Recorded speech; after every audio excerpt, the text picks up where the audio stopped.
감사합니다. 우리 찬양팀 너무 감사하고요. 우리 창원인 김동규 집사님 기도 감사합니다. 언제 들어도 구수한 사투리 때문에 좋습니다. 자, 오늘은 레위기 20장 24절부터 26절의 말씀으로 나는 너희를 만민 중에서 구별한 너희의 하나님 여호와이니라, 이 제목으로 말씀을 드리도록 하겠습니다. 성경을 빨리 한번 찾아봅시다. 레위기 20장 24절부터 26절입니다. 내가 전에 너희에게 이르기를 너희가 그들의 땅을 기업으로 받을 것이라. 내가 그 땅 곧 젖과 꿀이 흐르는 땅을 너희에게 주어 유업을 삼게 하리라 하였노라. 나는 너희를 만민 중에서 구별한 너희의 하나님 여호와이니라. 너희는 짐승이 정하고 부정함과 새가 정하고 부정함을 구별하고, 내가 너희를 위하여 부정한 것으로 구별한 짐승이나 새나 땅에 기는 것들로 너희의 몸을 더럽히지 말라. 너희는 나에게 거룩할지어다. 이는 나 여호와가 거룩하고 내가 또 너희를 나의 소유로 삼으려고 너희를 만민 중에서 구별하였음이니라. 아멘. 하나님이 우리를 구별하셨다. 이 말씀 가지고 말씀을 나누기를 원합니다. 자, 사실은 이 말씀의 선언은 대단히 엄청납니다. 근데 이 말씀이 우리에게 다가오는 데까지는 시간이 좀 많이 걸리는 것 같습니다. 여러분, 우리에게 있는 가장 큰 신앙의 딜레마는 뭐냐면, 하나님이 이미 우리에게 허락하신 이 팩트, 이것들이 우리에게 인식되기까지가 너무 차이가 큰 거예요. 예컨대 하나님이 나를 건져내시려고 인간의 몸을 입고 오셔서 나를 위해서 대신 죽으셨다고 하는 그 십자가 사건, 사실 어느 누구라도 이 십자가 사건의 의미만 정확하게 알면 안 변할 사람이 없습니다. 근데 이게 너무 먼 얘기처럼 들리는 거예요. 이게 사실과 인식의 차이가 그렇습니다. 한 예를 들어 보면, 이제 남자들은 군대 얘기를 안 할 수가 없잖아요. 군대를 갔다 온 사람과 갔다 오지 않은 사람은 차이가 많고요. 여자분들은 항상 남자 군대 얘기할 때마다 귀를 닫죠. 근데 여자분들은 또 임신이 그렇습니다. 저희 와이프가 아이를 4명을 낳았는데 아시겠지만, 셋째를 낳고 나서 이게 너무 몸이 기력이 다 빠져서 셋째를 낳고 나서 얼굴이 이렇게 돌아갔어요. 구안화사가 왔어요. 그리고 나서 지금 10수년째 구안화사의 그 몸으로 살고 있어요. 근데 이제 셋째 보고 너 낳다가 이랬다 얘기해도 우리 셋째는 별 감흥이 없습니다. 그런가 보다. 얼마나 힘들게 낳은지 몰라요. 우리 자녀들은 대부분 그렇습니다. 태수야, 니네 엄마가 니를 그렇게 낳았단다. 감사하길 바란다. 우리 대부분 자녀들은 그렇거든요. 이게 너무 큰 얘기인데 자기한테 별로 안 다가와요. 그러니까 제가 다른 것보다 신앙도 그렇다는 거예요. 여러분, 조금만 생각해 보세요. 우주의 창조주가 나를 사랑하셔서 나를 사랑하다 못해서 나 하나 건져겠다고 자기 아들을 대신 죽이셨어. 요 얘기를 하는 것이 십자가의 얘기잖아요. 이것만 하나 부딪히면 창조주가 계셔? 근데 그 계실 뿐만 아니라 그분이 나를 사랑하셔? 그냥 적당한 거리를 두고 사랑해도 기가 막힐 건데, 그분이 나를 건지겠다고 온 우주에 있을 수도 없는 역사를 써내려간 게 육신의 몸을 입고 이 땅에 오셔서 나를 위해서 대신해서 죽으셨어? 여러분, 이게 얼마나 놀라운 사건입니까? 여러분, 또 부활은 얼마나 놀라운 사건이냐 말이에요. 우리의 미래잖아요. 영원한 하나님의 나라가 존재하고 죽음 위에 현실이 존재한다는 걸 부활이 보여주고, 예수님이 하나님의 아들 그리스도라고 하는 것을 보여주는 것이 부활인데, 이 부활 사건만 제대로 이해해도, 또 여러분, 우리 안에 성령이 계시대요. 하나님이 우리 안에 계시답니다. 이게 무슨 얘기냐 말이에요. 하나님이 영으로 우리 안에 계시다, 이것만 이해해도. 근데 이게 벌어진 팩트가, 이게 팩트입니다. 너무나 구체적인 팩트인데 이걸 우리가 이해를 못하는 거예요. 그래서 성경은 계속 얘기합니다. 우리 인생이 귀가 막히고 눈이 감겨 있다고 얘기합니다. 그러니까 지금 하나님의 은혜로 예배 시간에 말씀을 통해서 우리 감겨 있는 눈과 막혀 있는 귀가 좀 뚫리게 되기를 그리스도 예수 이름으로 축원합니다. 그래서 말씀이 뭐라고 하시는지, 도대체 성경이 뭐라고 기록되어 있는지 그 마음으로 여러분들 말씀을 좀 듣기 시작하면 들려지는 부분이 틀림없이 다를 겁니다. 오늘은 그 중에 하나가 하나님 얘기잖아요. 뭐라고 얘기하냐면 나는 너희를 만민 중에서 구별했대요. 이게 도대체 무슨 말입니까? 여러분 이 말 이해하면 여러분 인생이 100번도 더 뒤집어집니다. 하나님이 만민 중에서 우리를 구별하셨대요. 구별. 여러분 구별이라고 하는 단어가 원래 히브리어로 카도시라고 하는 단어입니다. 이게 무슨 뜻이냐면 거룩이라고 하는 단어와 동일한 단어입니다. 그래서 성도를 거룩한 물이, 거룩하게 구별된 물이 이렇게 표현합니다. 그러니까 구별됐다는 얘기는 다른 말로 거룩하게 했다는 뜻이거든요. 하나님이 우리를 구별하셨대요. 그러니까 구별하셨다는, 거룩하게 하셨다는 얘기는 우리가 받아들일 때 어떤 좀 이렇게 도덕적인 완벽을 요구하는 것처럼 보이지만 사실 이것보다 구별하셨다는 것은 우리에게 도덕적인 완벽을 요구하는 것보다 더 큰 의미는 뭐냐면 당신의 소유가 되게 하셨다. 이런 의미가 있습니다. 오늘 레위기 20장 읽었던 26절에 보면 너희는 나에게 거룩할지어다. 이는 나 여호와가 거룩하고 내가 또 너희를 나의 소유로 삼으려고 너희를 만민 중에 구별하였다. 구별하였다는 얘기는 분리했다는 말도 맞지만 더 중요한 건 뭐냐면 당신의 소유가 되게 하셨다는 얘기예요. 이게 구별하셨다는 의미입니다. 아직도 조금 안 다가올 수 있어서 제가 한번 설명을 좀 드려보면 이제 구약에 이렇게 성막이 있었어요. 하나님의 임재하시는 그것들을 상징하는 성막이 있었는데 성막 안에는 여러 기구들이 있었습니다. 제사를 드리기 위해서 제단이 있었고 그다음에 손과 제물들을 씻기 위해서 물두멍이 있었고 아니면 뭐 또 이렇게 금 촛대가 있었고 여러 가지가 있었습니다. 이게 성막 기구를 성경에서 뭐라고 얘기하냐면 거룩하다고 했거든요. 구별된 것이라고 얘기했거든요.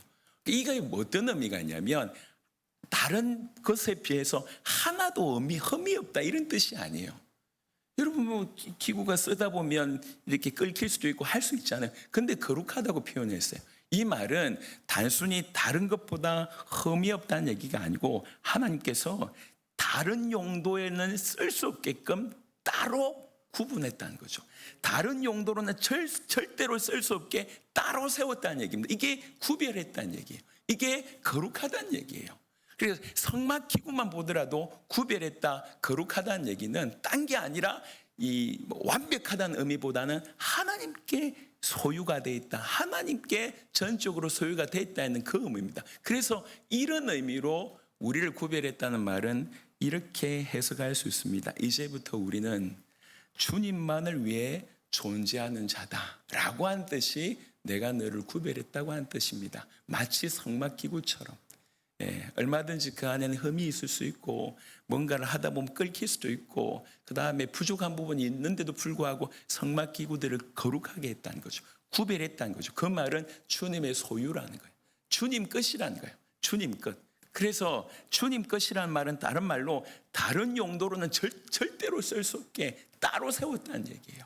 우리를 구별했다는 얘기도 마찬가지입니다. 다른 용도로 쓸 수 없게 주님이 우리를 따로 세웠다는, 그게 구별했다는 얘기입니다. 그래서 하나님의 선언을 다시 보면 나는 너희를 만민 중에서 구별한 너희의 하나님 여호와이니라. 이게 우리를 구별했다라고 하는 하나님의 선언입니다. 우리가 자격이 없는데 하나님이 일방적으로 이렇게 구별하셨다고 얘기합니다. 성경은 오늘 읽어보셨던 성경도 말씀하지만 이 구별은 철저하게 하나님 자신이 하신 거예요. 우리가 자격이 돼서 구별받은 게 아니라 하나님 그냥 일방적으로 뽑으셨어요. 에베소 1장에 성경을 좀 보겠습니다. 에베소 1장 4절에 자막으로 나갈 겁니다. 자세하게 보시면 곧 창세전에 그리스도 안에서 우리를 택하사 우리로 사랑 안에서 그 앞에 거룩하고 흠이 없게 하시려고 우리를 창세전에 선택했대요. 목적이 뭡니까? 그 앞에 거룩하고 흠이 없게 하시려고. 우리를 구별하셨는데 창세전에 구별하셨습니다. 누가 구별하셨습니까? 하나님이 구별하셨습니다. 요한복음 15장 16절은 이런 말씀이 있습니다.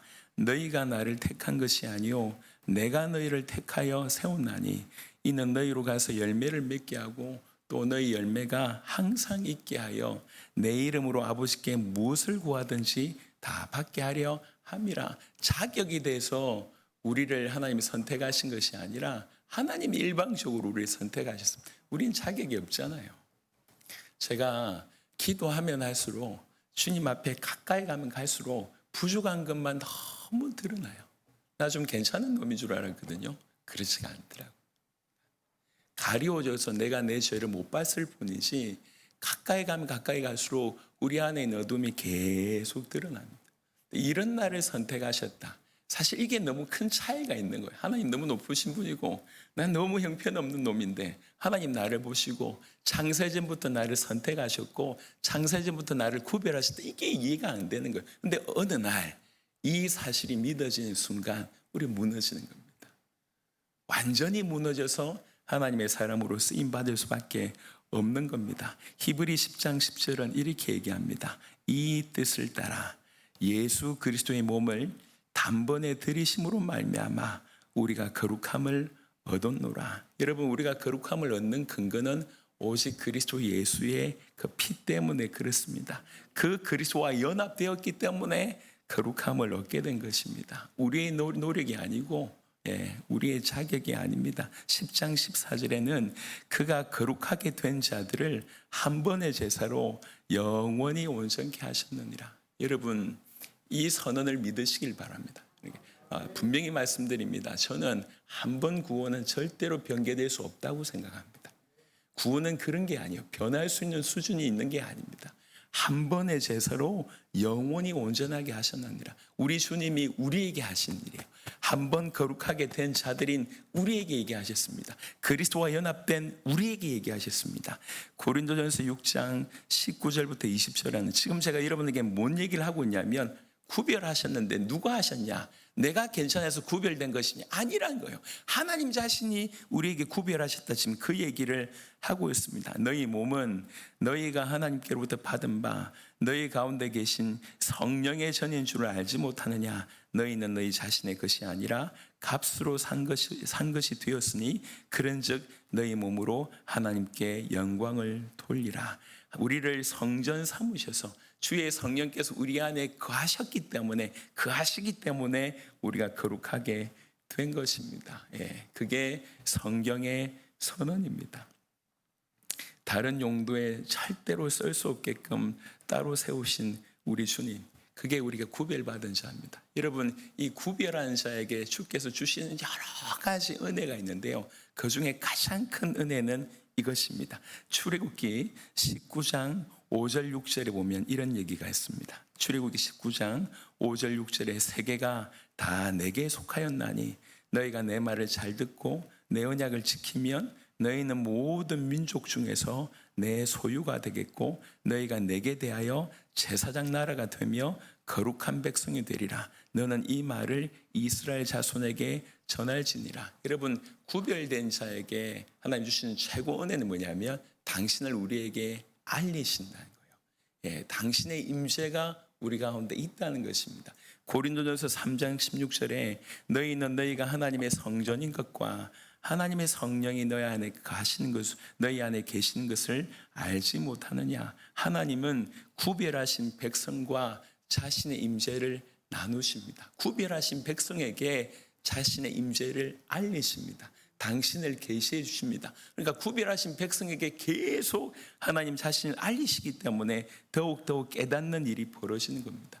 여러분, 똑같은 세상을 살면서 하나님이 정말로 살아계심이 믿어지고 날마다 응답하심이 믿어지는 삶과 그렇지 않고 그냥 캄캄한 흑암을 건너는 사람 완전히 다릅니다.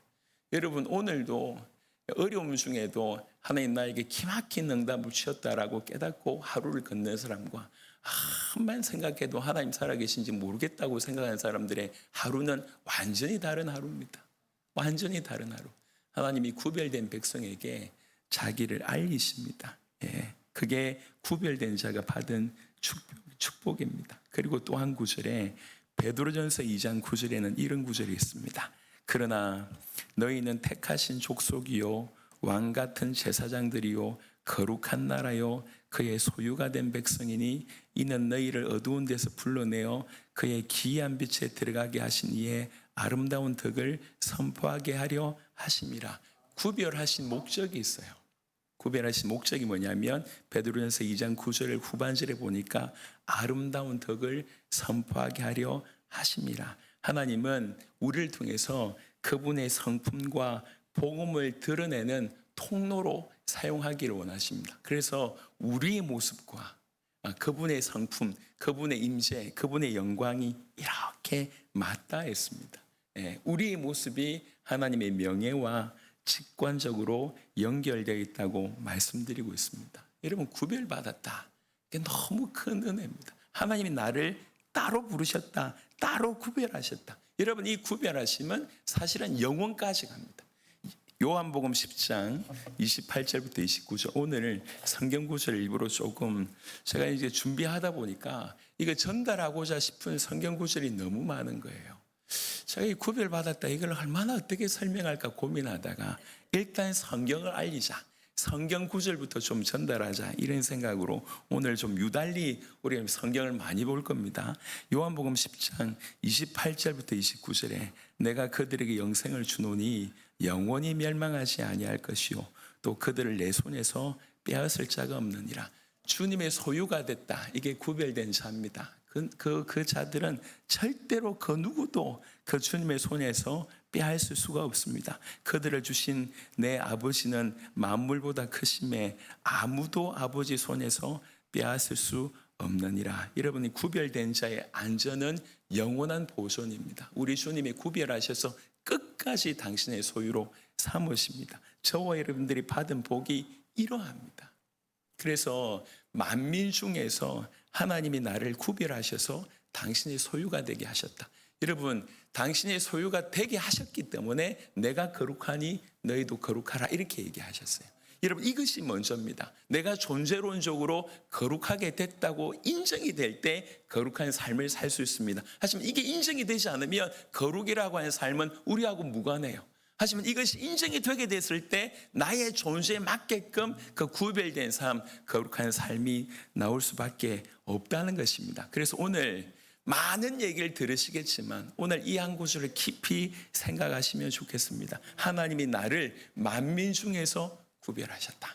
만민 중에서 구별하셔서 당신의 소유가 되게 하셨다. 그래서 성막기구처럼 다른 용도로는 쓸 수 없다. 우리는 이제 다른 용도로 쓸 수 없는 존재가 됐어요. 하나님께 전적으로 소속되어서 하나님께만 오직 우리의 모든 주권이 있고 하나님만을 위해서 존재하는 자가 됐다. 그게 구별받았다라고 하는 뜻의 의미입니다. 하나님께서 우리를 구별하셨기 때문에 그분은 구별하신 자, 당신의 속한 자를 철저하게 복을 주시고 철저하게 보호하십니다. 오늘 그 얘기를 조금 많이 하고자 합니다. 출애굽기 33장 16절에 보면 아주 귀한 구절이 있습니다. 출애굽기 33장 16절에 나와 주의 백성이 주의 목전에 은총 입은 주를 무엇으로 알릴까? 주께서 우리와 함께 행하심으로 나와 주의 백성을 천한 만민 중에서 구별하심이 아니니까. 여러분, 구별하심의 가장 큰 축복은 뭐냐면 그분이 우리와 함께 하신답니다.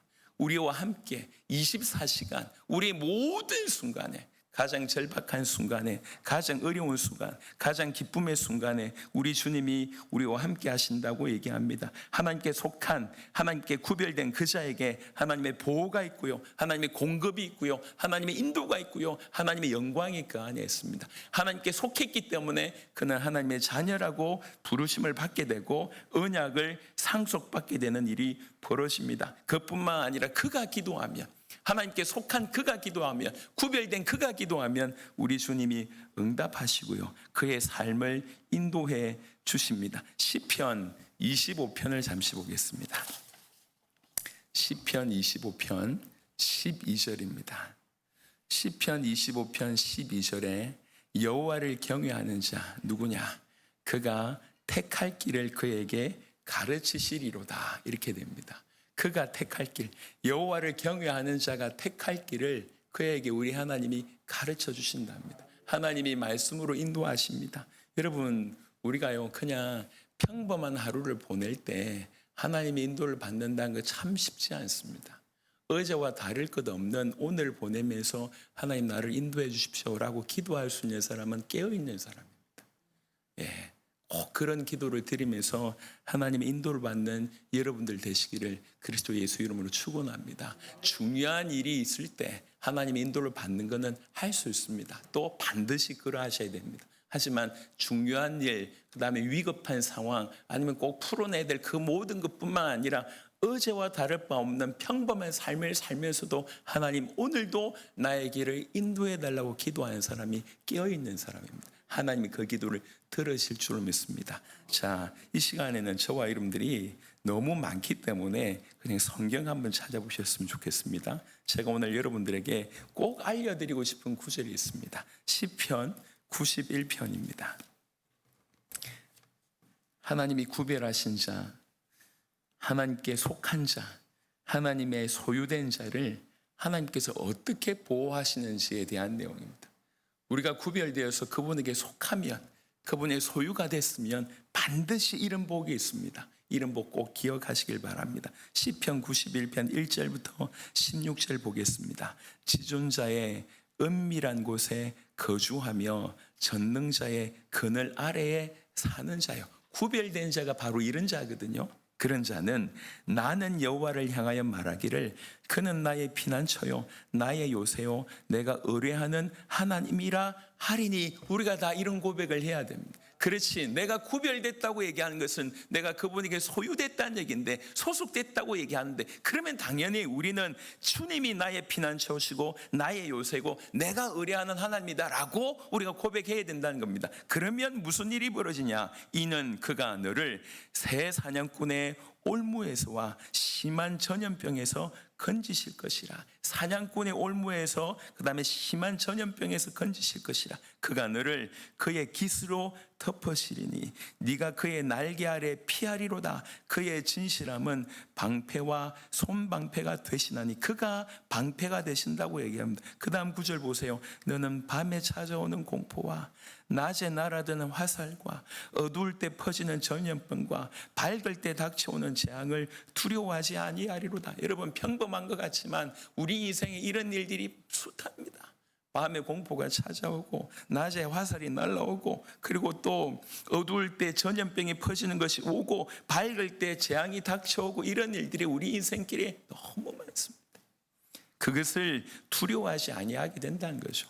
어떤 상황이 벌어집니까? 1000명이 네 왼쪽에서 무너지고 10,000명이 네 오른쪽에서 엎드리잖아요. 그 재앙에 다 휩쓸려 간다는 거예요. 그런데 이 재앙이 너에게 가까이 하지 못하리로다. 왜 그렇습니까? 주님이 우리 피난처이기 때문에 그렇다는 거죠. 오직 너는 똑똑히 보리니 악인들의 보응을 네가 보리로다. 네가 말하기를 여호와는 나의 피난처시라 하고 지존자를 너의 거처로 삼았으므로, 주님만이 나의 피난처고 주님만이 나의 거처라고 네가 얘기했으므로 화가 너에게 미치지 못하며 재앙이 네 장막에 가까이 오지 못하리니 그가 너를 위하여 그의 천사들을 명령하사 네 모든 길에서 너를 지키게 하심이라. 여러분, 성경을 그냥 단순한 이야기로 받아들이지 마시길 바랍니다. 이 소설 아닙니다. 그냥 누군가가 생각해낸 그런 단순한 문구에 지나지 않는 게 아니에요. 이건 신앙 고백일 뿐만 아니라 진리입니다. 여러분, 저와 여러분들이 정말로 주님이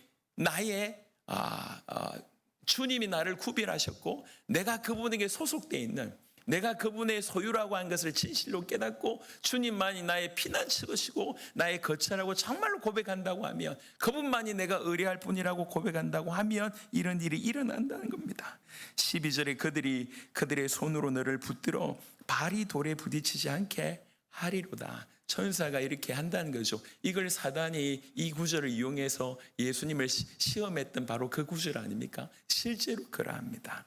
네가 사자와 독사를 밟으며 젊은 사자와 뱀을 발로 누리로다. 절대로 이길 수 없는 것 같은 그 존재들 이겨낸다는 겁니다. 하나님이 이르시되 그가 나를 사랑한즉 내가 그를 건지리라.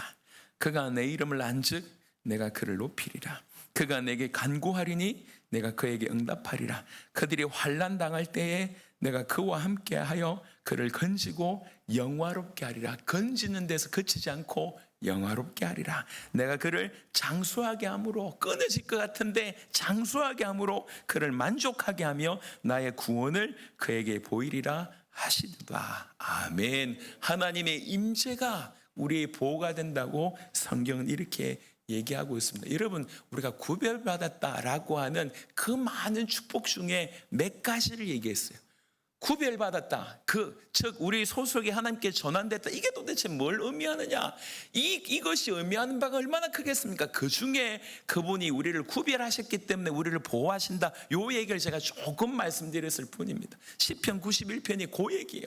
우리가 구별되어서 그분의 소유가 됐단 말이 도대체 얼마나 엄청나겠습니까?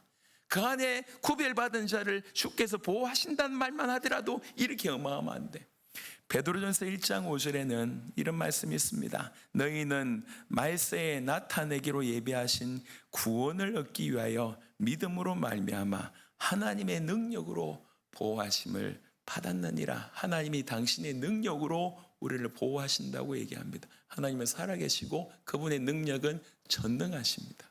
그 전능하심으로 구별하신 자를 보호하십니다. 출애굽기 8장에 여러분 고센 땅이라고 하는 땅이 있어요.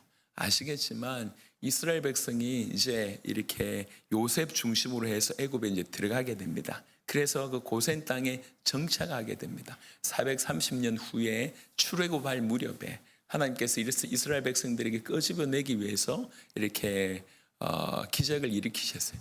제가 좀 고민인 게 이게 다 성경 배경이잖아요. 10월에 가서 이집트에 가서 사역을 해야 되는데 사역을 하려고 하니까 이런 얘기를 못 하겠어요. 이집트가 저주를 받았다, 애굽에서 저주받았다, 유월절 이런 얘기를 설명해야 되는데 그 당사자들이 거기 앉아 있잖아요. 그래서 지금 많이 좀 고민되긴 합니다. 여하튼 여기서 이제 하나님께서 10가지 재앙을 내리실 때 하나님이요 이스라엘 백성들이 머무는 그 고센 땅을 구별하십니다. 출애굽기 8장 22절부터 23절에 이런 구절이 있습니다. 그날에 나는 내 백성이 거주하는 고센 땅을 구별하여. 너무 은혜가 되지 않습니까? 그날에 나는 내 백성이 거주하는 고센 땅을 구별하여 그곳에는 파리가 없게 하리니 재앙이 임하지 않게 하리니 파리뿐만 아니라 파리가 없게 하리니 이로 말미암아 이 땅에서 내가 여호와인 줄을 네가 알게 될 것이라. 내가 내 백성과 네 백성 사이를, 이집트의 왕을 얘기합니다. 네 백성 사이를 구별하리니 내일 이 표정이 있으리라 하셨다 하라 하시고. 여러분, 우리가 지금 평범하게 살아가고 있지 않습니까? 혹시 아십니까? 이 평범함이 수많은 재앙을 막아내신 결과라고 하는 사실 혹시 아십니까? 내가 오늘 그 평범하게 살아가는 것이 하나님이 역사 안 하신 것이 아니라 하나님이 무수한 재앙을 막으셨기 때문에 내가 오늘 이렇게 평안하게 별일 없이 이렇게 살아가고 있다는 것, 여러분 깨달으시기 바랍니다. 우리가 지존자 안에 있다는 것, 주님이 구별하셔서 나를 그분의 소유되게 하셨다고 하는 것은 조금만 생각해 보세요. 큰 복입니다. 큰 복이에요. 요즘에 이제 순회 선교단에서 이제 제1호 이제 예수교회 회복 운동을 두고 예수교회를 세웠는데 그게 저기 이 소망 교도소 근처에 있습니다. 여주에 있는데 원래 이렇게 의도는 뭐냐면 이게 이 고아원에서 자라가지고요. 이렇게 나중에 만 18세가 되면 나가야 된다고 하더라고요. 나가면 제가 정확하게는 잘 모르니까 돈 500만 원인가 지어준대요. 그러면 이제 이렇게 있다가 이게 나가야 되는 거예요. 근데 18살 정도 되면 다 컸지 않습니까? 그런데도 불구하고 보호받던 시설에서 떠날 때에 이 아이들이 이 멘탈이 나가는 거예요. 이게. 더 이상 자기를 보호해주고 받아줄 곳이 없구나. 그거 얼마 되지 않는 돈. 그러니까 그래서 적지 않은 아이들이 선배의 영향을 받아가지고 나갔다가 안 좋은 곳으로 가는 경우들이 많습니다. 적지 않은 친구들이 교도소로 가는 거예요. 교도소로. 그러니까 이제 기도하고 있다가 요 아이들, 그리고 이제 교도소에 들어가 있는 아이들까지 기도하고 있으면서 이들을 살려야 되겠다. 예. 이들을 살리되 그냥 살리는 것이 아니라 아예 이들을 선교사 되게 해야 되겠다. 이러면서 이제 시작한 곳이 저 여주에 있는 이제 이렇게 예수교회 1호 예, 교회입니다. 그래서 제가 그 얘기를 들으면서 참 귀하다. 계속 그 부분을 붙들고 기도하다 보니까 진짜로 그 일을 준비하신 사람들을 하나님께서 이래저래 만나게 하셔가지고 교회 되게 하시더라고요. 제가 그 사건을 옆에서 본의 아니게 조금 어쨌든 이제 이 숟가락 하나 얹는 뭐 이렇게 그런 입장으로 그 되어진 걸 보면서 하나님께서 기가 막히시다. 하나님께서 놀랍게 역사하신다. 이런 생각이 들었습니다. 여러분, 오갈 곳 없는 친구들, 겨우 세상 가운데 있으면서 고만고만한 친구들을 받아들여서 함께 살고 훈련시켜주고 심지어 선교사가 되게 하겠다. 이런 기관이 어디 있습니까? 예. 그래서 좀 우리나라의 민간교도소고 소망교도소라고 하는 그 소망교도소가 문이 다 열렸어요. 자기들이 평생 숙제가 뭐냐면 교도소 안에서는 정말로 하루 8시간씩 성경 공부시키고 다 시키고 나가면 정상적인 생활이 안 된대요. 그냥 보통의 평범한 삶을 사는 것도 힘들대요. 그런데 이 재소자들이 출소했는데 아예 이들 중에 괜찮은 사람들, 준비된 사람들을 선교사로 키우겠다. 그 뜻을 가지고 보통은 말로 때우는데 말이 아니라 그 앞에 건물까지 딱 만들고 그 다음에 같이 살겠다고 하는 사람들이 대기하고 있으니까 소망교도소에서 처음 본다는 거, 이런 일을. 그 소망교도소 문이 다 열렸어요. 그 소망교도소에서 지난달에 이렇게 아예 그 교도소 재소자들 중에 리더들 데리고 이제 1대1로 우리 순회 선교단 중요한 멤버들이 1대1로 이제 소그룹을 시작했습니다. 여러분 아시지 않습니까? 그 소그룹을 하고 있는데 그 소그룹에 하고 있는 그 내용이 저희가 전했던 그 내용 가지고 하고 있어요. 그 너무 감사하죠. 우리가 지금 못할 일들을 하나님이 이래저래 많은 사람들 통해서 해나가고 있습니다. 감사한 일이죠. 여러분, 오갈 곳 없는 사람을 품어준다. 부모가 없는 사람들을, 저 이렇게 고아원들을 이렇게 입양해가지고 도와준다. 이게 위대한 일입니다. 제가 알고 있는 사람들 중에도 그런 사람이 있는데 제가 존경스러워요. 아이 하나 키우는 게 얼마나 힘이 듭니까? 예. 지금 이제 제가 어딜 가든지 제가 애 4명 있다 그러면 굉장히 한편으로는 대단하다는 시선과 한편으로는 부러운 시선으로 봐요. 예. 왜 그러냐? 아이 한 명 키우는 게 힘들거든요. 그런데 내 아이가 아닌데 받아들인다? 이게 보통 일이 아니에요. 그냥 말로 할 수 있는 수준이 못 됩니다. 예, 그 아이에게는 얼마나 축복이겠습니까? 그럼 오늘 저는 여러분들에게 이 한 가지를 설명합니다. 우리가 구별됐다, 요 하나를 설명합니다. 하나님이 천하 만민 중에 우리를 구별하셔서 그의 소유가 됐다, 이 얘기를 설명하는 거예요. 오늘 고센 땅에도 내가 그날에 내가 내 백성을 위하여 내 백성이 거주하는 고센 땅을 구별하겠다. 하나님이 당신의 백성을 위하여 어떻게 행하시는지를 보게 됩니다. 이사야 43장 1절부터 2절에도 이런 구절이 있습니다. 이사야 43장 1절부터 2절에 야곱아 너를 창조하신 여호와께서 지금 말씀하시느니라. 이스라엘아 너를 지으신 이가 말씀하시느니라. 넌 두려워하지 말라. 내가 너를 구속하였고 내가 너를 지명하여 불렀나니 너는 내 것이라. 네가 물 가운데로 지날 때에 내가 너와 함께 할 것이라. 강을 건널 때 물이 너를 침몰하지 못할 것이며 네가 불 가운데로 지날 때에 타지도 아니할 것이요 불꽃이 너를 사르지도 못하리니. 물 가운데서도 우리가 침몰하지 않게 될 것이고 불 가운데서도 타지 않게 될 것입니다. 무엇 때문에 그렇습니까? 이유는 뭐죠? 네가 내 것이기 때문에 그렇습니다. 우리가 주님의 것이기 때문에 주께서 그렇게 하시겠다는 거예요. 우리가 그의 소유가 됐다는 축복은 이렇게 표현됩니다. 이렇게 표현됩니다. 여러분, 하나님의 목적은 단순한 위험 회피에 있지 않습니다. 목적에 맞게끔 우리를 끌어가는 게, 목적에 맞게끔 우리를 보존하시는 것이 하나님의 뜻이기 때문에 위험 중에 있는 우리를 건져내시는 것입니다. 여러분, 정말 하나님께서 우리를 구별하셨다. 여러분, 가끔씩은 그럴 수가 있어요. 구별하셨다는 얘기는 거룩하게 하셨다는 얘기인데 내가 나를 볼 때 별로 안 거룩하거든. 구원받고 나서도 거룩하기는커녕 계속 넘어지고 있는 나를 봅니다. 여러분, 잘 구별하셔야 됩니다. 구별됐다고 얘기한 것은 우리에게 세 가지로 조금 설명할 수가 있을 것 같아요. 세 가지로 순수라고 얘기해야 될지 아니면 시간표라고 얘기해야 될지 모르겠지만 세 가지로 설명하고 할 수 있는데, 하나는 뭐냐면 우리가 예수님을 믿을 때, 예수님이 하나님의 아들 그리스도이심을 믿고 나의 구원자, 나의 주님으로 모셔드릴 때 급하게 바로 일어나는 거룩한 모습이 있습니다. 이걸 이 신학적인 용어로 얘기해서는 신분적인 거룩이라고 표현합니다. 예. 전혀 나의 변화와 상관없이 한 번에 일어나는 신분적인 거룩, 지위를 얻게 된 것이죠. 고린도전서 6장 11절에 보시면, 고린도전서 6장 11절에 너희 중에 이와 같은 자들이 있더니 주 예수 그리스도의 이름과 우리 하나님의 성령 안에서, 잘 보세요, 세 가지 동사가 완료가 되는 동사가 있습니다. 씻음과 거룩함과 의롭다 하심을 받았느니라. 완료 시제입니다. 그러니까 우리가 예수님을 구주로 영접해서 그리스도와 연합되는 회심이 일어났을 때 단번에 우리는 구별됩니다. 이걸 가지고 신분의 변화, 신분의 거룩이라고 얘기합니다. 성도가 불완전함에도 불구하고 이 신분의 거룩은 변하지 않습니다.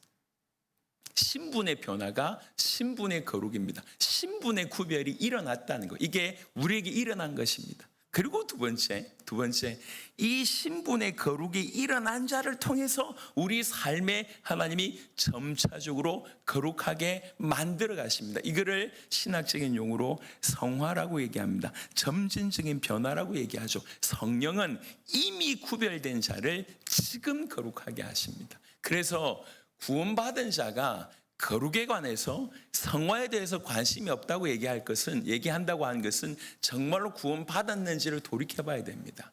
구원받았다고 얘기하면서 방종하는 것은 구원과 상관없는 사람이에요. 예수 믿었기 때문에 예수님이 내 모든 문제를 끝냈다고 얘기하면서 우리가 세상 가운데 함부로 사는 그런 방종의 모습은 절대로 구원하고도 상관없고 성경하고도 상관없어요. 그런 모습들이 오늘날 이 땅에 너무나 많습니다. 분명한 것은 우리를 신분적으로 거룩하신 그 주님은 우리 안에 주의 성령으로 이렇게 계시기 때문에 가만두지 않으십니다. 우리를 만들어 가십니다. 데살로니가전서 4장에 3절에 이런 구절이 있습니다. 여러분 잘 귀담아 들으십시오. 하나님의 뜻은 이것이니 너희의 거룩함이라. 4장 7절에 하나님이 우리를 부르심은 부정하게 하심이 아니요 거룩하게 하심이니. 여러분 구별했다는 얘기는 거룩하게 했다는 얘기예요. 이미 우리는 신분적으로 거룩합니다. 이미 신분적으로 거룩한 우리가 이제는 이 거룩이 삶으로 드러나야 됩니다. 삶으로 드러나도록 주의 성령께서 우리 안에서 내주하시고 역사하십니다. 계속 우리가 말씀을 받을 때, 아멘 함으로 말씀을 받을 때, 여러분 말씀 중에 제가 2주 전에 그 말씀에 반응하라고 하는 말씀을 또 나눴잖아요. 2, 3주 전에 그 말씀을 전하면서 제가 먼저 좀 찔림이 됐어요. 그러면 그래 내 말씀을 좀 더 깊이 봐야 되겠다, 그런 생각이 들어서 우리 지금 통독을 계속 하고 있지 않습니까? 통독하시는 분들 너무 감사하고 제가 조금 더 깊이 봐야 되겠다 싶어가지고 한 2주를 작정하고 2주 안에 이제 일독을 하겠다, 이런 마음으로 성경을 계속 봤습니다. 여러분 성경을 수십 번 봐왔습니다. 근데 볼 때마다 새로운 거죠. 볼 때마다 느끼는 생각이 모르는 게 이렇게 많구나, 이런 생각이 들어요. 이런 구절이 있었나, 이런 생각이 들고요. 또 어떤 부분에는 성경이 넘어가지 않을 정도로 찔리는 곳이 있어요. 제가 이제 이렇게 그냥 속도 1로 하면 너무 시간이 많이 걸리니까 주로 1.5나 2배속으로 하거든요. 그러면 사람 말이 여기 속사포에 탁탁 하는데 그럼에도 불구하고 유독 찔리는 데가 있어요. 넘어가지질 않아요. 내가 저런 놈이구나, 내가 저런 놈이구나, 이런 생각이 들어요. 여러분 하나님의 말씀이 우리 심령에 이모저모로 박힐 때 우리는 살아나고 있다고 하는 증거입니다. 하나님 말씀 때문에 내가 찔림을 얻고, 하나님 말씀 때문에 내가 힘을 얻고, 하나님 말씀 때문에 내가 위로를 받는다는 얘기는 내가 말씀을 받는다는 얘기거든요. 이게 살아있는 자예요. 그리고 여러분 딴 게 아니라 기도를 많이 하면 좋겠지만 기도를 하고 싶다, 기도를 하고 싶다, 아니면 기도를 해야 된다, 이 거룩한 마음 때문에 기도하잖아요. 그럼 이렇게 시간이 나서 교회당에 엎드려서 기도하면 제일 좋습니다. 하지만 그러지 못할지라도 이런 운전하는 시간 동안 아니면 하루에도 잠시 짬을 내서 딴 게 아니라 뭐 갈급해서 기도하거나 문제 때문에 기도한 것도 하나님 기뻐하십니다. 근데 문제가 아무것도 없어. 그냥 하나님만을 위해서 기도한다. 이게 대단한 거예요. 내가 하나님 알기 위해서 문제 때문에 이게 해결해 달라고 기도하는 것도 귀한 기도. 하나님 그 기도도 받으세요. 하지만 내가 너무 하나님을 몰라. 내가 받은 은혜가 너무 많은데 이걸 잘 모르겠어. 그래서 오직 하나님만을 위해서 시간 따로 빼서 하나님 앞에 엎드려 5분이라도 기도한다. 아니면 하나님 저를 불쌍히 여겨주십시오. 기도한다. 하나님 얼마나 기뻐 받으시겠어요. 이런 것들을 통해서 하나님 우리를 바꿔가십니다. 여러분 하나님 분명히 살아계시잖아요. 영적으로 눈을 뜨는 것이 이 땅을 사는 가운데 최선의 선택입니다. 하나님이 살아계시는데 내가 하나님을 모르는 거 그게 저주예요. 하나님이 안 계시는데 내가 하나님 계신다고 생각하면 그건 미친 거지. 미친놈이지 그게. 둘 중에 하나 아니에요. 하나님이 살아계신데 내가 하나님 없는 것처럼 산다. 얼마나 기가 막힌 인생입니까? 하나님이 살아계신데 내가 그분을 하나님을 알고 하나님과 교제하는 삶을 산다. 이게 복이에요. 이게 복. 그래서 하루라도 우리 눈이 열려야 돼요. 하나님 말씀이 다가오고 정말 제대로 된 기도가 되고. 여러분 내가 흥얼거리는데 찬송이 내 입에서 흘러나오는데 이게 영적으로 성령 충만한 사람이에요. 내 입에서 찬양이 계속 흘러나와. 뭔가 모르겠지만 곡조가 계속 흘러나와. 여러분 이게 굉장히 은혜로운 상태입니다. 은혜로운 상태. 예. 계속 흥얼거리면서 찬양하고 뭐든지 만약 그럴 수 있다고 하면 여러분 속에 지금 성령께서 귀하게 역사하시고 여러분 빚어나가고 계십니다. 여러분 부끄러워하게 생각하지 마시고 음치라도 좋아요. 계속 흥얼거리시길 바랍니다. 말씀에 은혜 받고 그렇게 딴 게 아니라 그냥 하나님 알기 위해서 기도하고 하나님 나 같은 것들 통해서 나 같은 걸 통해서 하나님 영광 받으세요. 어떻게 하면 하나님 영광 받을 수 있겠습니까? 라고 하는 조금의 생각 가지고 행동으로 하나 옮겼어. 남들은 전혀 눈치를 못 채. 그냥 하나님 때문에 뭔가를 한다. 하나님 때문에. 내가 하나님 때문에 세상 마음에 안 들지만 직장 마음에 안 들지만 저 인간 마음에 안 들지만 내가 하나님 때문에 다음에 우리가 이제 8월 달에 수련회가 있습니다. 수련회에 우리 이 광명의 교회에서 지역의 교회를 이제 하나같이 섬기려고 하는 마음을 가지셔서 너무 감사해요. 우리가 딱 한 번 고기 구울 거거든요. 예. 그때 열심으로 고기 구울 분들 좀 모집합니다. 이렇게 좀 하나님 때문에 이것도 하고 저것도 하고 남들은 모르는 참한 것 사소한 것. 제가 이제 어쩌다 보니까 교회를 지금 살고 있잖아요. 교회 살면 교회 안 살 땐 잘 몰랐어. 교회 살다 보니까 뭔가 보이는 부분이 굉장히 많아요. 굉장히 많아. 이런 거 좀 해줬으면 좋겠다. 이런 마음이 들 때가 있어요. 얘기 안 하려고 했는데 지난 주간에 얘기하지 마라 그랬어요. 근데 지금 얘기해야 될 것 같아. 지난 주간에 우리 저 권사님하고 우리 사모님하고 밤에 청소하겠다고 오셨어. 청소하겠다고 오셔가지고 얘기하지 말라 그랬어. 근데 지금 이게 청소하러 올라가지고 두 분이 이렇게 다리 이렇게 걷어붙이고 이 본당에 이렇게 깨끗한 것 같은데 자기 눈에는 그렇게 지저분한 게 보이고 견딜 수 없대. 그래가지고 두 분이 오셔가지고 이 본당 전체를 수건 한 10대쯤 가져가지고 이렇게 닦고 밀고 하시더라고. 보는데 제 마음에 참 흐뭇했어요. 교회가 회복되는 그 증거인 것 같기도 하고 저 귀한 다 일주일 내도록 일하시는 분들이거든요. 또 몸을 쓰시는 분들이에요. 힘든데도 불구하고 그 밤에 토요일 밤 정도면 얼마나 힘든 시간입니까? 얼마든지 자기 시간을 가지고자 하는데 그 밤에 와가지고 몇 시간을 청소했어요. 몇 시간 청소해가지고 또 얘기합니다. 청소해보니까 저 청소기가 별로 시원찮대. 얘기하지 말라 그랬어. 청소기 사야 된다고. 얘기하지 말라 그랬는데 청소기 사야 된대. 그래 또 저분들이 청소기 샀어요. 얘기하지 말라 그랬는데 얘기 안 할 수가 없어 지금. 얼마나 은혜가 되는지. 여러분 남의 눈에 안 보여요. 근데 주님 때문에 우리 인생이 그런 거 아닙니까? 주님 때문에 사람이 아니라 주님 때문에 이것도 하고 저것도 하고 작은 것도 큰 것도 주님 때문에. 여러분 그것은 주님이 여러분에게 은혜 주셨기 때문에 할 수 있는 거예요. 하나님께서 우리를 당신의 소유로 삼으셔서 우리 마음에 당신의 은혜를 주셨기 때문에 할 수 있는 겁니다. 이렇게 이게 점점 변화되어져 가고 있는 모습이에요. 여러분, 신분적으로 우리를 단번에 거룩하게 하신 그분이 우리 안에서 역사하셔서 이게 드디어 이 거룩이 우리의 삶에 나타나게 하신 분은 그분이십니다. 그래서 우리는 그분의 음성에 즐겨 들을 뿐만 아니라 그분의 음성에 조금씩 순종하는 삶으로 이 점진적인 변화, 이 성화를 이루어간다고 볼 수가 있습니다. 이미 우리는 거룩합니다. 이미 거룩한 우리를 지금 성령께서 거룩하게 하십니다. 이게 성화라고 하는 작업입니다. 근데 거기서 그치지 않고 종말론적으로 데살로니가전서 5장 23절에 우리 주님은 반드시 이렇게 하실 것입니다.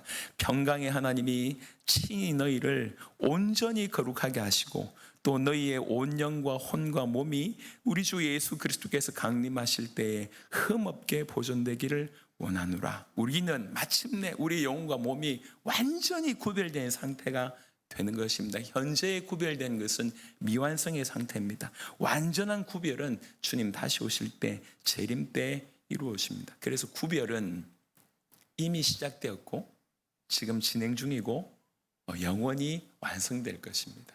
그래서 이런 시제를 이해하시면 내가 거룩하게 됐다고 하는데 내 삶이 아직 이 모양인데 진행 중입니다.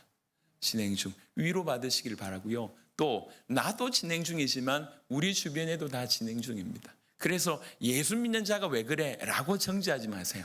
진행 중입니다. 나보다 속도가 좀 느릴 뿐이고 또 조금 나보다 속도가 빠른 분들이 있어요. 그분들은 존경하면서 우리가 따라가면 됩니다. 그래서 정죄 이전에 진행 중이구나, 속도의 차이구나 이렇게 받아들이시면 교회가 복음 안에서 아주 평안하게 성장할 수 있으리라 믿습니다. 중요한 건 뭐냐면 우리에게 너희가 거룩해야 돼 라고 하는 사명이나 뭔가 요구 이전에 내가 이미 그렇게 거룩하게 됐다라고 하는 것을 인정할 때 이것이 우리 삶으로 드러난다는 거예요. 근데 이것들이 인정이 되지 않으면, 내가 구별되었다고 하는 생각이 들지 않으면, 구별됐다고 하는 이 사실을 알지 못하면 이 모든 거룩해야 된다, 구별된 삶을 살아야 된다고 하는 것은 무거운 짐이에요. 하지만 우리가 구별된 자고 이미 신분적으로 거룩하게 된 자라고 하는 사실을 아는 사람은 그에 걸맞게 살아야 되는 것이다 라고 하는 것은 이해가 되고 하나씩 그렇게 드러나게 돼 있다는 것입니다. 그래서 마침내 우리 주님이 이 땅에 다시 오실 때 이 구별이 완벽하게 우리에게 실현될 줄로 믿습니다. 여러분, 구별이라고 하는 것은 죄로부터 구별되는 거예요.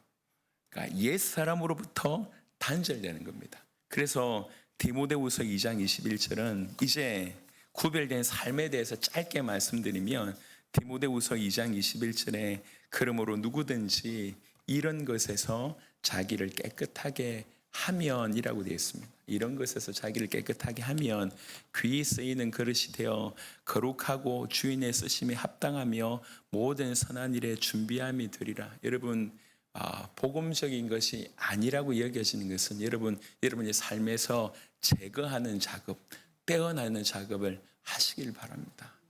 여러분, 제가 에스라 느헤미야에 읽어보면 어떤 장면이 나오냐면, 이스라엘 백성들이 바벨론에 가 있으면서요 결혼을 하게 돼요. 결혼을 하는데 이방 여인들하고 결혼을 하게 되는 거예요. 이건 성경적으로 어긋나는 거거든요. 하지 말라고 한 겁니다. 그 중에 백성의 지도자들이 이방 여인하고 결혼을 했어요. 그리고 와서 이제 개혁을 합니다. 예루살렘에 돌아와서 개혁을 하고 에스라 느헤미야 중심으로 개혁을 하는데, 그거 통곡을 하고 울죠. 그러니까 이스라엘 백성들이 와서 회개하고 우리도 그렇게 일어나십시오. 우리가 뜻을 따르겠습니다. 그러면서 어떻게 개혁을 하냐면, 결혼한 아내, 그 이방 여인이지만 결혼한 아내와 그 아이들을 쳐냅니다. 예. 이게 인간적으로 불가능한 일 아닙니까? 내 아내인데, 내 아이인데 쳐냅니다. 그게 개혁입니다. 아픈 거죠. 여러분, 우리가 잘 생각해 보세요. 하나님 안에 너무 풍성한 게 많아요. 세상에서는 절대로 누릴 수 없는 수많은 것들이 이 안에 있다. 그런데 이 안에 풍덩 들어가지 못하게 만드는, 이미 구원받았음에도 불구하고 이 풍성함에 들어가지 못하게 만든 것은 의외로 굉장히 사소한 것들이에요. 근데 주님이 기뻐하지 않는 것들, 이런 것들이 이 풍성함에 풍덩 못 빠지게 만들어요. 여러분 혹시 그런 경험 해보셨습니까? 죄송하지만 찬양하다, 죄송합니다, 내가 그냥 여기서 죽어도 괜찮겠다. 찬양하다가 너무 은혜가 돼서 딴 거 필요 없다. 그냥 하나님만으로 족해서 지금 세상의 문제가 너무 산재가는데 기도하다 보면 하나님이 믿어지고 하나님이 나를 주관하고 있는 게 보여지니까 엄청난 문제 가운데 있는데 이것보다 10곱절 내가 더 아파도 괜찮겠다. 혹시 그렇게 느껴본 적이 없으십니까? 근데 주님만으로 만족할 때 그 모든 것들이 가능하다고. 하나님이 정말로 살아계시다면 이분이 당신의 독생자의 핏값으로 우리에게 허락하신 거, 이게 얼마나 엄청나겠냔 말이에요. 근데 대부분의 기독교인들이, 대부분의 교회 안에 있는 사람들이 이 맛을 보지 못하고 가요.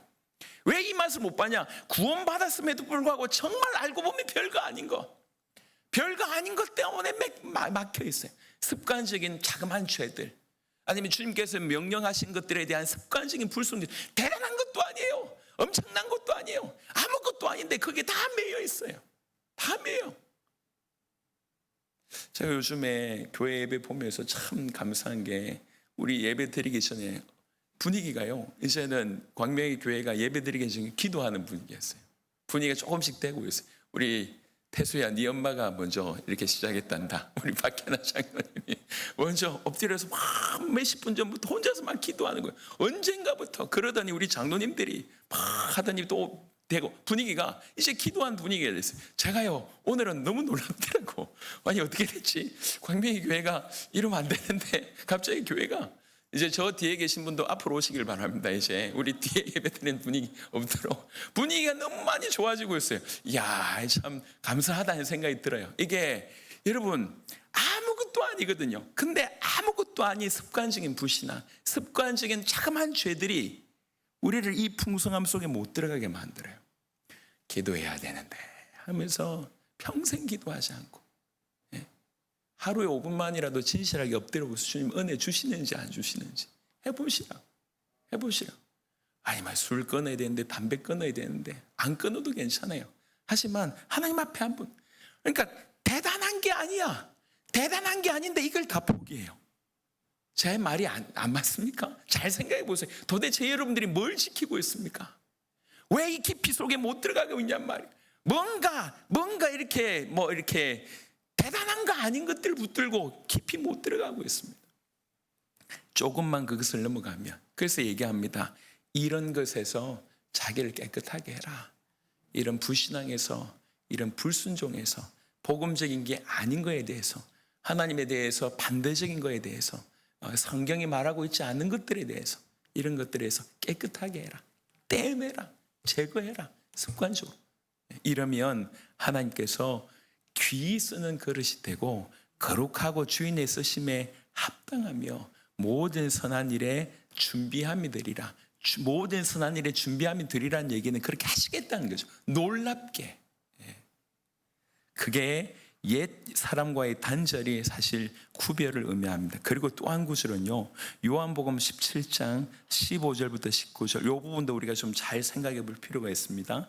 내가 비옵는 것은 그들을 세상에서 데려가시길 위함이 아니요 다만 악에서 빠지지 않게 보존하시기를 위함이니. 여러분, 구별했을 때 그냥 우리를 단순히 저 세상 밖으로 불러낸 게 아니에요. 영적으로는 세상 밖이지만 현장은 세상 밖이 아니에요. 우리를 수도원으로 이렇게 부른 게 아니에요. 세상 속에 있으면서 구별된 자로 살라. 이게 하나님의 뜻입니다. 성경이 이렇게 얘기하고 있습니다. 요한복음 15장 계속 보시면, 내가 세상에 속하지 아니함 같이 그들도 세상에 속하지 아니하여 싸움나이다. 그들을 진리로 거룩하게 하옵소서. 아버지의 말씀은 진리니이다. 아버지께서 나를 세상에 보내신 것 같이 나도 그들을 세상에 보내었고. 세상에 있는데 세상과 구별되라는 거예요. 세상에 머물고 있지만 세상에 속하지 않은 사람으로 살라는 거예요. 세상 속에 우리를 보내시는데 그 안에서 구별된 자로 살라는 거예요. 여러분, 혹시 여러분 주변의 사람들이 여러분들을 크리스찬으로 모른다고 하면 우리는 회개해야 됩니다. 저 사람은 교회 다니는 사람이었어 라고 혹시 여러분 주변의 불신자가 그렇게 생각한다고 하면 여러분 죄송합니다. 올바로 산 게 못 돼요. 세상 속에 있으면서 세상과 구별된 자로 사는 거, 이게 파송된 거룩이라고 표현합니다. 파송된 거룩. 우리는 파송된 거룩자입니다. 세상 속에 있으면서 세상과 구별된 자로 살아야 됩니다. 어떻게 세상과 구별된 자로 살 수 있습니까? 예수님이 얘기합니다. 그들을 진리로 거룩하게 하옵소서. 거룩하게 하옵소서. 진리로. 진리가 뭔데요? 아버지의 말씀이 진리입니다. 하나님의 말씀으로 저들을 무장케 하셔서 세상 속에 있으면서 세상과 구별된 자로 살게 하옵소서. 여러분, 그게 힘든 일이거든요. 어려운 일이에요. 근데 그게 하나님이 영광 받으시는 일입니다. 제가 누차 얘기했지 않습니까? 저는 군대 갔을 때 별명이 환자였어요. 환자. 기독교 환자. 기독교인들은 정신병자래요. 그래서 벌써 한 30년 전에 얘기 아닙니까? 그때부터 이미 기독교인은 정신병자예요. 제가 환자라고 불림을 받았습니다. 한 번은 회식을 하는데 이렇게 군화에 소주를 이만큼 부어가지고 부대원들이 다 돌려먹는 그런 시간이 왔어요. 제가 이제 막내였어요. 다 이렇게 우리 부대니까 다 마시는데 저 앞에 왔어요. 제가 안 마셨습니다. 그날 밤에 제 위로 고참들이 줄받다 이제 맞고, 밑에 어떻게 교육시켰냐부터 시작해가지고 얼마나 그래가지고 이 사람들이 또 와가지고 저를 가만두지 않고 그런 분위기였거든요. 그런데도 불구하고 주일날 교회 갈 수 없는 분위기인데도 불구하고 교회 가야 되고. 여러분, 조롱이 있습니다. 비난이 있습니다. 그걸 가지고 실제로 삶의 불이익을 줍니다. 여러분, 삶의 현장에서, 직장 현장에서 나 예수 믿는 사람이다 밝히는 건 쉬운 일이 아닙니다. 근데 아십니까? 하나님이 그걸 기뻐하신다는 사실. 그걸 기뻐하세요. 내가 예수 믿는 사람이라고 표를 내면 수많은 어려움이, 내가 내 스스로도 조심해야 되고 많은 눈치를 봐야 될 겁니다. 그거 압니다. 그거를 다 인내하고 인정하면서 그 자리에서 예수 믿는 자로 존재하는 거 하나님 기뻐하세요. 여러분, 하나님 눈치를 보시길 바랍니다. 세상 눈치 보지 마시고 하나님 눈치 보세요. 하나님이 아십니다. 하나님이 그 사람을 아세요. 그러니까 그때 그 사람에게 주신 은혜가 있어요. 세상의 비난보다 훨씬 뛰어난 은혜가 그때 있습니다. 그때. 하고 싶은 말이 많지만 여러분, 우리는 거룩한 자가 되었습니다. 구별된 자가 되었습니다. 이미 우리는 신분적으로 거룩합니다. 그리고 신분적으로 거룩한 우리를 내 속에 계신 주의 성령께서 지금 거룩하게 하십니다. 그리고 우리의 미래는 완벽하게 거룩하게 될 것입니다. 그게 우리의 미래입니다. 그래서 이미 그렇다고 하는 사실 안 우리, 하나님의 특별한 소유가 된 구별된 자라고 하는 우리가 이런 것들에서, 이런 것이라고 얘기할 때 수많은 부신앙인 것들, 죄들, 불순종 그 모든 것들에서 자기를 깨끗하게 하자. 그리고 우리는 세상 속에 파송된 거룩한 자다. 세상 속에서 거룩을 드러내는 하나님의 백성으로 살아야 되겠다. 결단하는 저와 여러분 되었으면 좋겠습니다. 이제 말씀을 마무리하도록 하겠습니다. 나는 너희를 만민 중에서 구별했다. 얼마나 기가 막힌 말입니까? 예, 만민 중에서, 수많은 사람들 중에서 톡 뽑아가지고 우리를 구별했대. 예, 구별했다는 얘기는 단순히 어떻게 분리했다는 걸 넘어서서 당신의 소유가 되게 하셨다는 얘기. 이 소유는 달리 쓸 수 없는, 다르게 쓸 수 있는 용도가 없어요. 용도가 아예 완전히 주님께로만 변경된, 그러니까 너는 나만 늘 위해서 존재한다고 우리를 그렇게 구별하신 거예요. 그 구별하신 자에게 하나님이 특별한 복을 주시고 그런 자에게 하나님께서 보호를 하신다고 하는 얘기들을 쭉 드렸습니다. 그래서 우리는 그렇게 하나님이 구별하신 자다라고 하는 인식을 하고 신분적으로 거룩 이미 형성이 됐고 우리가 점진적으로 거룩하다가 영원히 거룩하게 될 것을 믿고 오늘 이 세상에서도 파송된 거룩자로 살아야 되겠다. 그리고 계속 자기를 깨끗하게 하면서 살아야 되겠다. 결단하는 저와 여러분 되시기를 바랍니다. 그래서 이번 한 주간에 여러분을 깨끗게 하십시다. 저도 깨끗게 뭐든지 묻어있는 더러운 거 발견하고 하나씩 쳐내면서 깨끗게 하십시다. 그리고 세상 속에서 이제 밝히십시다. 나 예수 믿는 사람이다. 나 예수 믿기 때문에 이건 할 수 없다. 난 예수 믿기 때문에 이거 해야 되겠다. 여러분 주위가 전부 다 여러분들을 예수 믿는 자로 정말 그리스도인으로 알 수 있도록 믿음에 도전하시길 바랍니다. 하나님 눈치 보십시다. 그러면 하나님이 아시고 여러분들에게 더욱 은혜의 은혜를 부어주실 줄로 믿습니다. 충만한 구별된 자로 살아가는 저와 여러분들이 되시길 그리스도 예수 이름으로 축원합니다. 아멘.